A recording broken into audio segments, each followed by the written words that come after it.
Poetry Jam live from Kirks. Looks a little different around here. I am super glad to be joined by Mike Wade. Welcome, Mike. Happy to be here. Yeah, and we have Nichole Morton in the wings, going to share some poetry with you. But I really wanted to celebrate something pretty exciting, which is the first Fever Dream magazine.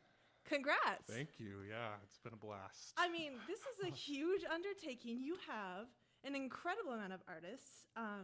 Some names that the community might know: Kara Chamberlain, Precious McKenzie, Thomas Mendenhall, Charlie Sleeper. I mean, you got a spread of awesome humans in here. Oh yeah, we had to do some digging to find them, but yeah, we got them in there. So Congrats. a lot of them were friends from MSUB too. So it seems like there's a lot of MSUB in this magazine. So you've got that good tie to MSUB through the Rook. Yeah. So you've got that background of curating a pretty hefty publication. yeah, that's kind of what inspired us to start this. Is Bree Barron? She's one of my close friends.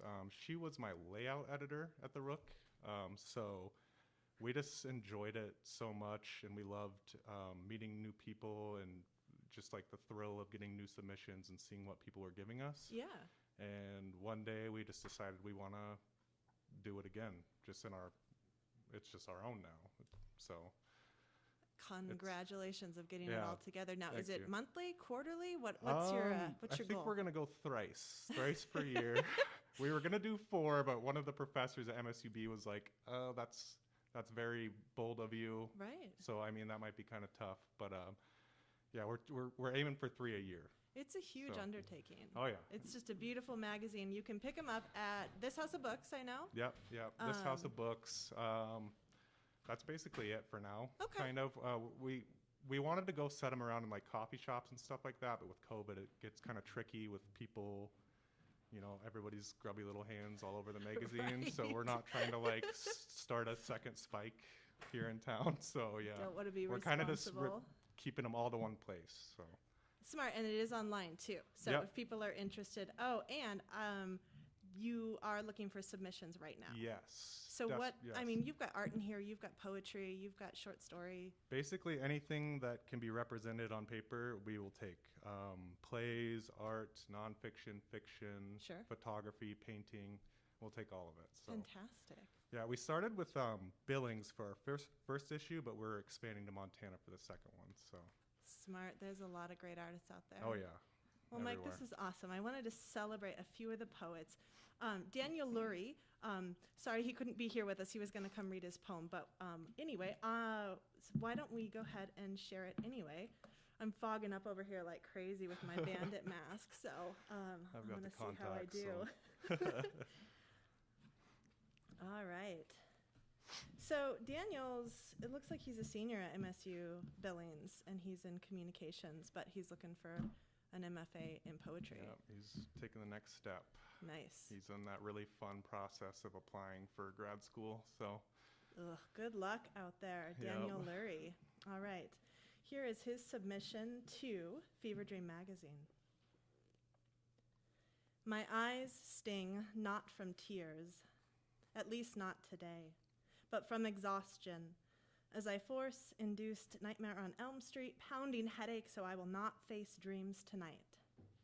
Raccoon irises twinkle in the flickering fluorescent bar wedged into the ceiling tiles, threatening to wink out of existence for one last time, finally wrapping a blanket of tar around my body. Day-old coffee starts to flake down the sides of the glass pot. Bottle of vodka contradicts stimulation, indifferent as I hope one of them will give me a shot at making it through the day. Tangled in wanting someone and no one, the smell of burning flesh wafts into my nostrils as I hug the melting piece of plastic to my chest, screen still glowing with a blurry photo, give me warmth. Pelicans slice through my mind as my vision gets hazy, the purple elephant dances in thought that makes no sense, and I chase it down a hole made for a rabbit, but I have traveled too far to turn around. Nice one, Daniel. I hope I did it justice. Thank you so much for I sharing. think you did it great. These are beautiful. So we've got a lot of different poems in here. Do you care to share maybe one of your standouts, Mike? So I'm going to share Haley Barthuli. Sorry, I butchered her name. Haley Barthuli. And Haley's your featured poet. Yes. She's got several, a spotlight, I guess you might say. We just told her, send us everything you have. I kind of had to like take her laptop from her and like send it myself. But she's cool with it. It's all consensual, I promise. She is so talented. I had the pleasure of having her as one of my students when I was teaching at Oh, UCB. did you? I didn't know that. Yeah, her work is insane. It was refreshing to get Haley's papers because Writing 101, you have a variety of different types of writers. So she probably could have tested out of that. I don't know why she went. I'm glad she didn't. It was nice to have her in class. So. Yeah. So this poem, it's one of my favorites. It's called Face Paint. My soul is name brand, as in westernized, as in globalized, as in McDonald's erected behind the Roman Colosseum. The medium I hired eats popcorn with one hand, peeks through an archway, to recall how the tigers felt very satiated and rolled over with ease. Once their stomachs were stuffed and the crowd left, feeling equally satisfied. This gave us all a friendly reminder of how beautifully anthropomorphized our perspectives had become. Politics, Eric says, is all tigers and warriors and prisoners and never being able to distinguish exactly who is what, and sometimes when one licks his lips, you feel happy for him. The way you'd feel happy for a schizophrenic who had been finally diagnosed yet still refuses to take his medication because he loves the voices so goddamn much. Nice. Oh, Haley, that's a good one. Yeah. So lots of Haley's work here in this mag. Several poems to get through. Yeah, I think anyone else that you want to share while you're here with us? I'm going to go to another one of my favorites. Desiree Kling. She was my classmate at MSUB. She's in Missoula now with her boyfriend Thomas, who is also in here. This poem she submitted to our poetry contest this summer, and it's called Loss. I was sprawled, stupid sick on the floor, a benzodiazepine Christmas Eve, as my grandmother lay dying in a hospital bed. The last time I saw her, she yelled at me to leave, so I pretended not to see her wandering down the halls, polishing handrails with socks. Her skin as translucent as some deep ocean being, so unlike the holidays spent in the small house that trembled from the passing trains. Like a child, I tracked my sister's footprints in the snow to the pastel casket and tucked the carnation into the handle. Flower and body buried together beneath winter frost after 2 decades of traveling through time. No speaking in tongues, fighting with ghosts, or worrying about cooking dinner for her dead husband. I have nothing of hers but the seeds of clip-on earrings, zucchini bread, and croquet sets planted deep in the soil of my hippocampus. The hallucination from withdrawals of weeds singing, "It doesn't remind me of anything, but when everything reminds me of nothing, rest." Love it. Who was that poet again? Desiree Kling. Desiree Kling, right on. She's great. Mike, thanks for being here, sharing some of the work, and the submissions for the upcoming. They are being taken through... So you submit to submissions at feverdreammagazine.org. It's a very, very long email. I know, but it's like 50 characters, but... And they are open through, is it February? February 15th. Okay. And then we're hoping to print in March. All right. So. I look Cool. forward to the Thanks next so one. much, Anne. I appreciate it. Thanks for being here. Yeah. And as promised, Poetry Jam is going to a solo event since we can't do open mics and have folks in the house. So I'm super thrilled to invite Nichole Almeda Morton up to our hot seat over here. So yeah, welcome. It's so weird to do this without audience. Shane's over there yelling from the control booth, so we're feeling good. Hey. Hey. Welcome. This is weird. I know. Yeah. I'm so glad you're my first Poetry Jam solo because it is easier to have rapport with close friends. So, and of course, I love your work and not to put you on the spot, but I'm curious. Have you been writing much? Yeah, I especially wrote more so in the summer, I suppose. Sure. When the weather was nice and we were able to get out a little bit more. Yeah, you're an elemental writer. Yeah. You really get a lot of inspiration from, I think, your outdoor interactions. Yeah, funny. I never I always bring like a journal and pencil when I am out and hiking or anything like that, and never write anything when that's actually taking place because I'm just moving. Yeah, but you're holding it though, and Yeah. I think that's that. See, I take my damn phone and take notes, and it always kind of. I'm glad I have the record, but it takes me out of the moment. Yeah, yeah, But- yeah. I'll have something repeat over in my head, like just usually it's just like the start of the poem. Oh, so that's how you work out the lines, and Yeah. actually probably builds a bit of lyricism and movement. Poetry's such a inherent, almost heartbeat. It has to have that metric. Yeah, Yeah. I suppose. Well, anything you care to share from what you've been working on recently, or what did you bring today? Well, I didn't know exactly what we were doing, so I just brought everything. Yay! I'll take it. I brought other poets, and I brought my own poems, and I guess I'll start with one. I have a poem that I wrote for specifically. Well, it wasn't for Dry Fest. It came about when I started walking because of COVID. Like I just needed to walk. I started walking to work, which was about a 5K a day, but it was necessary just to get all of that, like what's just the being ugh. inside. Yeah, the ugh Yes. of this year and whatnot. It was peace of mind for me, and so that poem and a few others were working their way out through those walks, and when we thought maybe we would still get to have Dry Fest, Oh,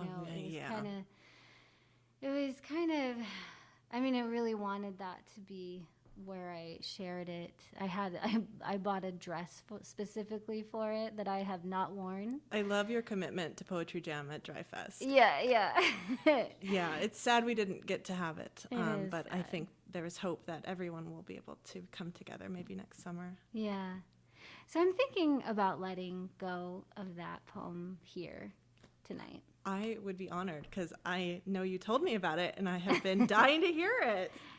No one has heard it. Maybe I'll just do it. No one has heard it. I haven't read it. I have a big smile right now.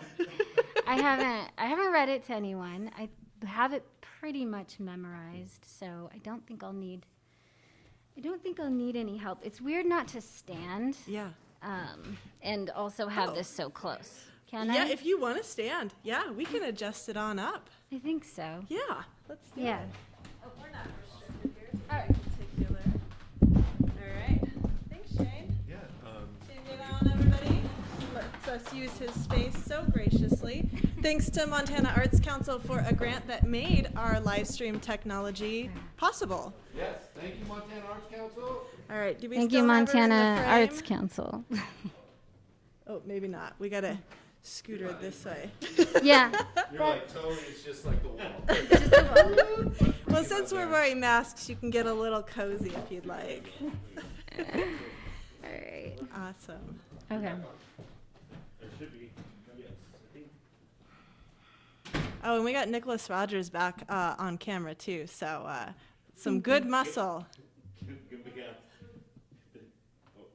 Are we on? We're back. Oh, we're back. we're good. All right. Okay, so it's two poems, and the first one is Itty Bitty, and the second one is longer, and I just like the way they are together. So I'll say the title of each poem, and because the second one is much longer, and I feel like poems can honestly just go on, and you don't really have to end them if you don't want to, but you probably should. I love that. I'll say the end at the end. So the first poem is called Suitcase. You have heard of that one a little bit. This is a suitcase of poems set before you like snake oil. Come, I invite you to this well. May we all be cured for even the briefest of moments. To God. I see on these walks early birds chomping their worms, and joy to witness the origin of sayings such as this. I see the father time hair of the dandelion, having lost some of its locks to the morning frost, still rise to greet whatever the sun had to offer for the day. And in these moments, often, I'll lift my chin to sky, mouth, thank you. Though I know you are right there, and there, and there, not so far. I see on these walks, too, how steps trace back to memories of myself as a child, walking to school, braids to elbows, delighting in my little house on the prairie dress, until a warm wind wound up my leg to inform me I'd forgotten underwear and was too far to go back home. I managed to get through the day. And I think how marvelous it is to laugh at a thing the farther away we are from it. I have all these loves and do not know where all to put them. Sometimes I beseech you for giving me a difficult life. And by beseech, I mean to question, I mean to accuse.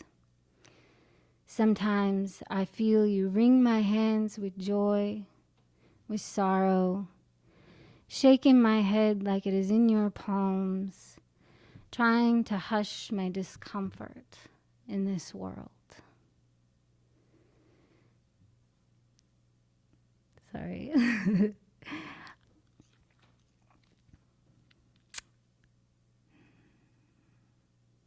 I see I am to vessel all these loves in body until I ink them onto page. I see all this, sorry,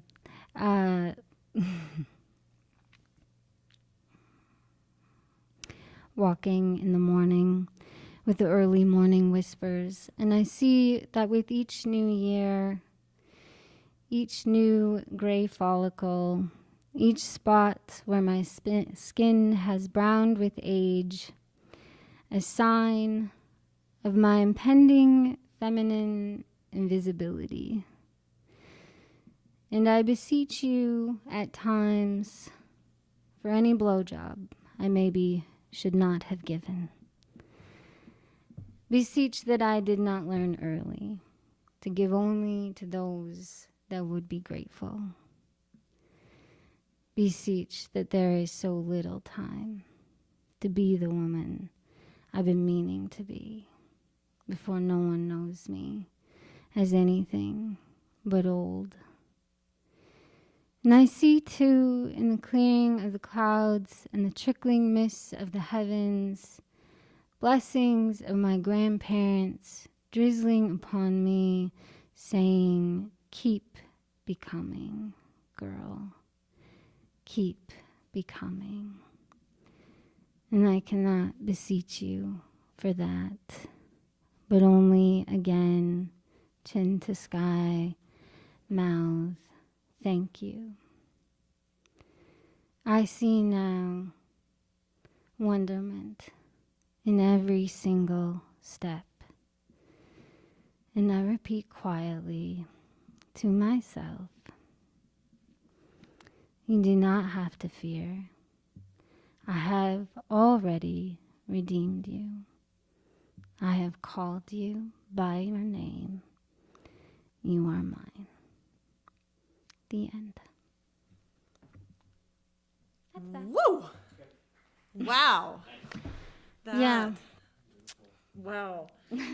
So I had this moment where it was just perfectly silent in here, and I almost didn't miss anything.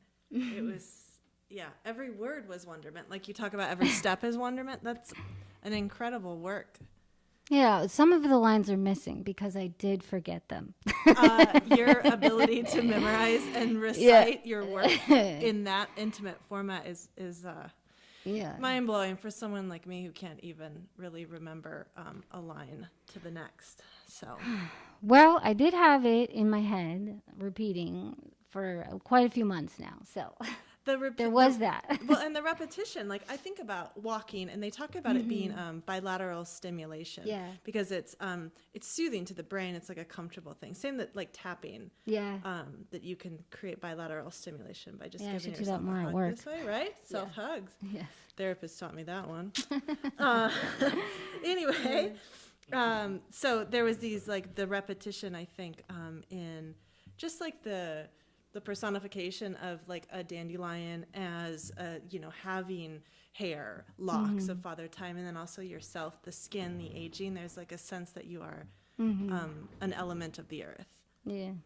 Yeah. It was beautiful. Thank you. Thank you for sharing that. Yeah, I'm glad it's out now. World premiere right here on Poetry Jam at Kirks Grocery. We got some Thank clapping you. going on in our Thank you. house. Yeah. Okay, now I want more. Ugh. All right. Well, okay. I apologize. I think the last time we were able to have an outside one, well, I shouldn't really apologize, but I have been writing a lot about God. So Hey, whatever it So there takes is to get through these- these days. yeah. I think people are finding all kinds of things out there. Yeah. And there was something that gave me back to God. God had been happening in me for some time, but it was the last swap. This was my heart, slung forward, splattering on a surface, like a balloon filled with water on the cement of a hot summer day. I was all over the place, and it was glorious. Nice. Most of my poems are not as long-winded. Right. I love the little vignettes so that you just get to drop in. That's Yeah. about all that I've been able to Yeah. eke out lately, has just been just Yeah. little pieces, because it's a lot to ask. I was talking with Renee Audette, who's got this great retrospective here in the front gallery, and these are all older works. And I said, have you been creating much lately? And I also realized that was a really unfair question to ask, because I don't know why, in the midst of everyone just trying to make ends meet and get through and cope with, any number of losses or extractions of community and family, that we're supposed to be creating on demand right now. Yeah. So I don't know. But as writers, I also think we're called to be voices at this time. I don't know. Maybe that sounds a little self-important, but Yeah. No, it doesn't. I think it's good. I mean, I can only speak for, I think a lot of people say you just do it because you can't not do it. So, yes. and it's either coming or it's not coming. So, Right.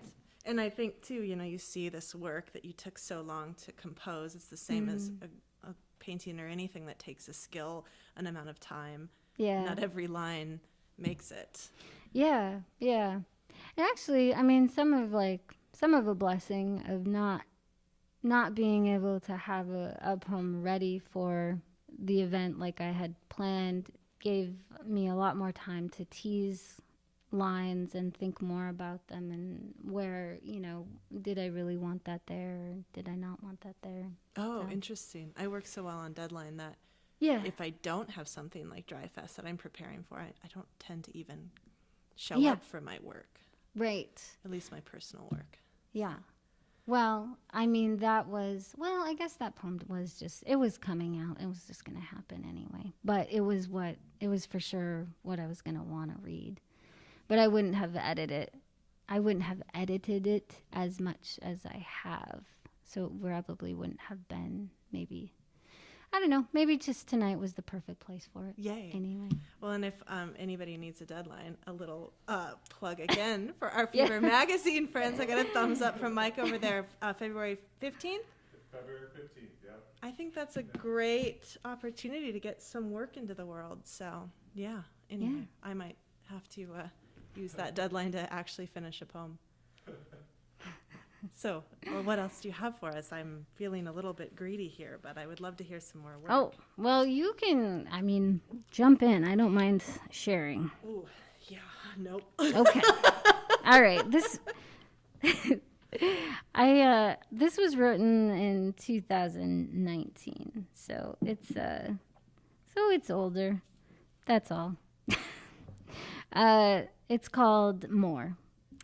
Snowflakes drift slowly, and they do not suffer the fall. Time decelerated and thickly encasing, like a picture, like a capsule, like a prayer, wrapped warmly in soft wool, and there is no threat of cold, with a soft hush, craving more capsule, more now, more bend at the hip, offer the fold, reverent lips, more clumsy teeth, greeting and worship, light-heartedly, coming down, descending, not suffering the fall, not suffering the fall. Yeah, I love that your work has quite a steady flow to it. Back to that pace that we were talking about. There's a beat to your work.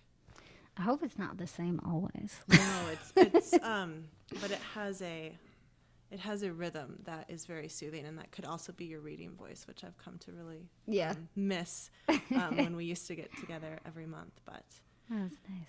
And who else have you been reading lately? Are you getting inspiration from other poets? Or Sure. I know we talked about the earth being one of your inspirations. Right. Yeah. Well. Yeah. So I'll go ahead and grab some. I'm just gonna set them there. Nice. So I hope people have heard of Ross Gay. And this one's a wee bit. He's a more long-winded fella, I feel like. Nice. We'll take it. This is called Ode to Buttoning and Unbuttoning My Shirt. Mm-hmm. No one knew, or at least I didn't know, they knew, what the thin discs threaded here on my shirt might give me in terms of joy.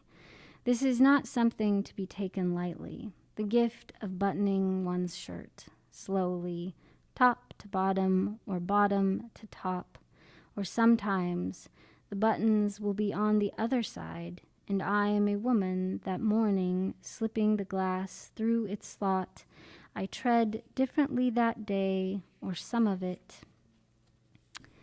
Anyway, my conversations are different, and the car bomb slicing the air and the people in it for a quarter mile and the honeybee's legs furred with pollen mean another thing to me than on the other days, which too have been drizzled in this simplest of joys, in the world of spaceships and subatomic this and that, maybe 2, maybe 3 times a day. Some days I have the distinct pleasure of slowly untethering the one side from the other, which is like unbuckling a stack of vertebrae with delicacy, for I must only use the tips of my fingers, with which I will one day close my mother's eyes. This is as delicate as we can be in this life, practicing like this, giving the raft of our hands to the clumsy spider and blowing soft until she lifts her damp left and crawls off. We practice like this, pushing the seed into the earth, like this first in the morning, then at night. We practice sliding the bones home. I love the bones throughout that, the unfurling of the vertebrae, the fingertips that will once or eventually close my mother's eyes. Holy. Yeah, That it's is really heavy. good. Yeah. This is Ode to Catalog of Unabashed Gratitude. Nice. Yeah. Actually kind of makes me think of Tracy Linder's new work up at the Yellowstone Art Museum. She has a 40-foot long collection of vertebrae from all the animals of the prairie, from bison to, I think the tiniest one is maybe turkey. And it looks like a voice track with the spikes. It's beautiful. It's all encased in beeswax and found wheats and things from the prairies. So another way to get the elements out there. Cool. I like him. All right. Nice. Nice. Thank you for that. You're welcome. And I see you've got some Robert Frost, of course. Yeah. Classic if you're Yeah. one for wandering in the woods. You are, and I just feel like, I mean, if I were one to get a beer, I think he'd be the one I'd want to do it with. As far I as like poets, that. as far as poets go. Man, I'd get martinis with Sylvia Plath and Ann Sexton and talk about, well, they talked about a lot of things. Yeah, absolutely. I don't know if I can find it. Mainly, this is a beaten. That is a loved book. It is it's a really beaten up book. Oh, maybe there's dog ears. So I mean, we'll see. I'm sorry. No worries. Yeah. Maybe. Sorry, I apologize. I thought I had all the things ready to go. That is all right. We're happy to have you here. While we have a little lull here too, I will say that Kirks Grocery and Poetry Jam are sustained by donations. All the donations that come into Kirks Grocery during Poetry Jam, we split them with the house, and then we put the rest in a pot for Dry Fest. So it ends up paying for our events at Dry Fest. So, yeah. And we're just going to watch Nikki dismantle this book. We're going to actually have a collage next, so. Oh, here we go. Oh, nice. I think so. It fell open to the right place. Perfect. I believe. The book anyway. knows. Yeah, the book knows. Okay, so this is called October, and I'm only going to read one in here because clearly I can't find any of the other ones, and my book is falling apart. So it's called October. O hushed October, morning mild, thy leaves have ripened to the fall. Tomorrow's wind, if it be wild, should waste them all. The crows above the forest call, tomorrow they may form and go. O hushed October, morning mild, begin the hours of this day slow. Make the days seem to us less brief, hearts not averse to being beguiled. Beguile us in the way you know. Release one leaf at break of day. At noon release another leaf. One from our trees, one far away. Retard the sun with gentle mist, enchant the land with amethyst. Slow, slow, for the grape's sake. If they were all whose leaves already are burnt with frost, whose clustered fruit must else be lost, for the grape's sake along the wall. Nice. Yeah, He's always such a comfort. yeah, just asking fall to be, take it slow. Yeah. Yeah.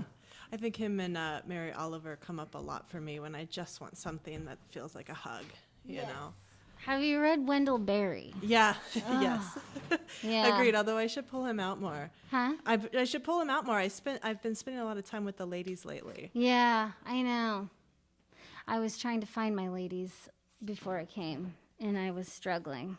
Yeah, I think when I kind of grew up and cut my teeth on poetry, it was all very male dominated, and I just didn't really quite know or do enough of the research until I was older to really find those female voices that were, kind of talking about things at the time that women weren't supposed to be talking about. That's probably why they weren't as well known and studied in academia. I was really lucky, and in high school, the first poet I think I was really introduced to was Ann Sexton in high school. Fantastic. Yeah. That'll set you on a good path. Yeah, it was really good. Oh, this is called Inheritance. Okay. This is by Gary Soto. He's a little unknown guy, but he's Gary really Soto. great. Okay. Yeah. Retired, my grandfather chewed frijoles like a camel, his large jaw churning, his tortilla a napkin at the edge of his plate. He ate alone or nearly alone, a parakeet the size of a swollen thumb, glancing in a mirror. When the parakeet rang its bell, grandfather moved his camel head and scolded, "Shut up!" The bird was not his, but grandmother's, hall shuffler in pink slippers, beater of rugs and dusty work cloths. Beautician dyeing her hair black on shadow cold mornings. Nights, grandfather sat in his recliner with the thorn sharp doily pressed against his neck. He sat while the TV shuffled light in his face, and the radio plugged his ears with mariachis. In the kitchen, the washer shivered with a load of whites. Plates rattled, black tea rolled its knuckles in a saucepan. When the telephone rang its loud threats, he turned his camel head and shouted, "Shut up!" He wanted the peace of a green lawn lost at dusk and a summer burst of squash on whiskey vines. He believed in water, water of morning and of night, water of sprinklers set at the curb. He knew how summer heat suckled trees and lawns. This worried him, how it could dry up. Life included, dry up in the time you turned your back and flicked a grain from under a fingernail. Grandfather rose late, the day already sobbing heat in the garden. He sliced a lemon and in the bathroom rubbed its sweet acids under his arms. The scent that would follow him through the day, the squeezed lemon collapsed into a frown. And he was ready. Ready for what? He ate and drank coffee, his mouth pleated on each deep sip. He studied roses, the wicked queens of his garden, and raked puckered oranges into a herd of croquet balls. "Keep things green, mijo," he repeated to me about life. Water surged in the flower bed, and into the volcanic peaks of ant hills, the silt as fine as gold. Grandfather was a simple man, a work-worn camel with a busy jaw. Our inheritance was a late afternoon, with my small hand under his, a garden hose splashing for the good of the living. He's a storyteller. Yeah. That was great. Yeah. It felt like a narrative, but every line had to be really tight and concise. Yeah. The visual of the lemon under the arms, just the frown that it makes. Yeah. Love it. Yeah. Well, thank you. You are welcome. I'm so glad to have you here. Yeah. I think that unless you've got anything else you want to share, I might close out with something from Fever Dream. That sounds good. Yeah. Yeah. Nichole Morton, so nice to have you here. Everybody, thank you. Poetry Jam here at Kirks Grocery. We are super glad to be returning. Sad that we can't have an audience and share, but if you are interested in joining us, let me know. We're here to share works by all of our poets in the region. So, alrighty, yeah. leave me alone up here. I see how it goes. Absolutely. I thought I would do a piece by Precious McKinsey. Precious is an associate professor at Rocky Mountain College, and she has, actually, I forget how many children's books she has, but she has an insane number of published children's books and all kinds of other works that she does. She's such a multidisciplinary writer, and I'm happy to see her poetry in Fever Dream magazine. So let's see if I can do it justice, because this is the first time I've seen it, so I will try not to stumble. It's called Rosebud Triptych. I'm going to take this down now that I have some space to myself. Pickup truck tires fishtail across loose gravel. She reaches out for the oh shit bar, sorry mom, above the passenger window. Slow down, please, slow down, she pants. I don't want to die today sliding off this mountain. He glances in her direction and laughs. You're not going to die, you'll be fine. 7 miles to the trailhead, 7 miles. Surely God will watch over them for 7 miles.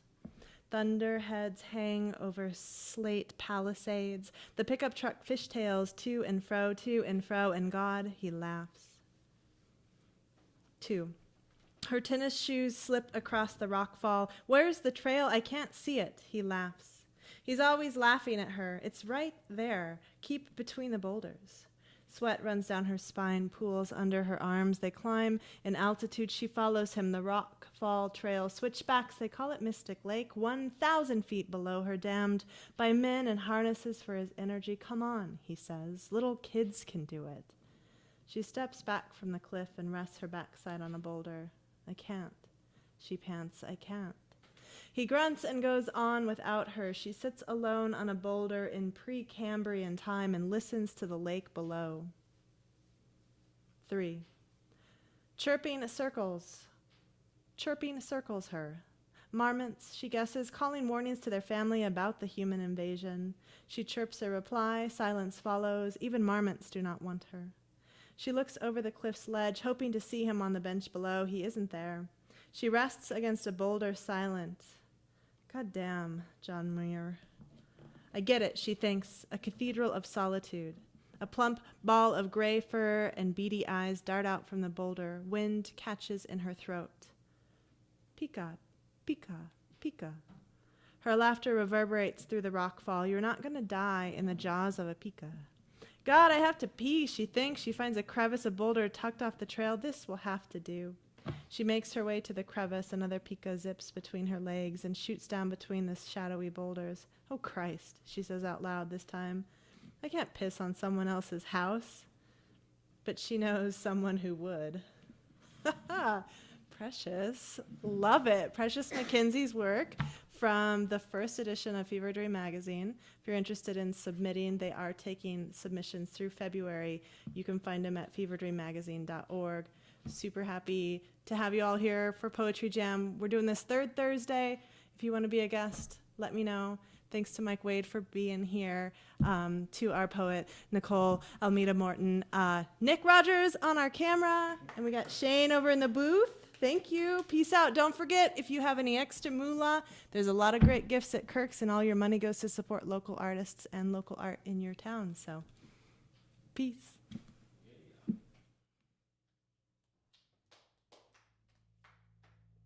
Oh my gosh, I got so stuck on your middle name, I